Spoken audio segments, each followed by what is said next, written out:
తిరుమలలో అటవీ శాఖ అధికారుల వ్యవహార శైలి మరోసారి వివాదాస్పదమైంది. పాప వినాశనం డ్యాంలో బోటింగ్ ఏర్పాటు చేయాలన్న ఆలోచనపై విమర్శలు చెలరేగాయి. అటు టీటీడీ ఇటు ప్రభుత్వం కూడా ఈ ప్రతిపాదనను వ్యతిరేకించడంతో అధికారులు యూటర్న్ తీసుకున్నారు. శేషాచలంలో 365 తీర్థాలున్నాయి. అందులో పాప వినాశనం తీర్థానికి అత్యంత ప్రాశస్త్యం ఉంది. తిరుమలకు 7 కిలోమీటర్ల దూరంలో ఉన్న ఈ డ్యాం అటవీశాఖ పరిధిలో ఉంటుంది. 365 రోజులు ఇందులో నీళ్లుంటాయి. తిరుమలకు వచ్చిన భక్తుల దాహార్తిని తీర్చడానికి ఈ జలాలే ప్రధాన వనరు. 1985లో రిజర్వాయర్ను నిర్మించారు. ఇలాంటి డ్యాంపై అటవీశాఖ చేసిన ప్రయోగం దేవస్థానానికి తలనొప్పిగా మారింది. డ్యాంలో బోటింగ్ ఏర్పాటు చేయాలన్న ఆలోచనతో సెక్యూరిటీ ఆడిటింగ్ పేరుతో అటవీశాఖ అధికారులు బోటింగ్ సాధ్యాసాధ్యాలను పరిశీలించేందుకు నిపుణులను రప్పించారు. కొందరు బోట్ల ద్వారా డ్యాంలో బోటింగ్ అవకాశాలను పరిశీలించారు. ఈ విషయం వెలుగులోకి రావడంతో అటవీశాఖ అధికారుల తీరుపై విమర్శలొచ్చాయి.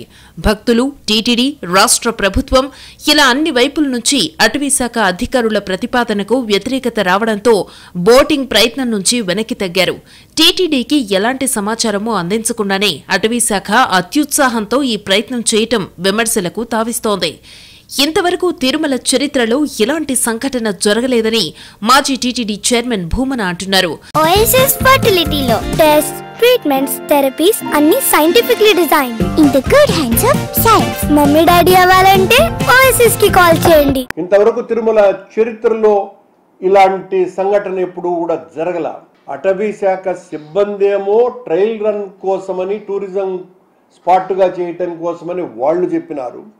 అటవీ శాఖ జిల్లా అధికారేమో చట్ట వ్యతిరేక కార్యక్రమాలు జరుగుతున్నాయి కనుక మేము ట్రయల్ రన్ను వాడినాము అని ఆయన చెప్తున్నాడు. ట్రయల్ రన్లో పాల్గొన్నటువంటి అటవీ సిబ్బంది ఎవ్వరు అన్న ప్రశ్న మేము వేస్తున్నాం.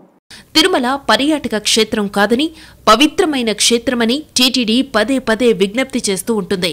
ప్రభుత్వం కూడా ఇదే మాట అంటుంది.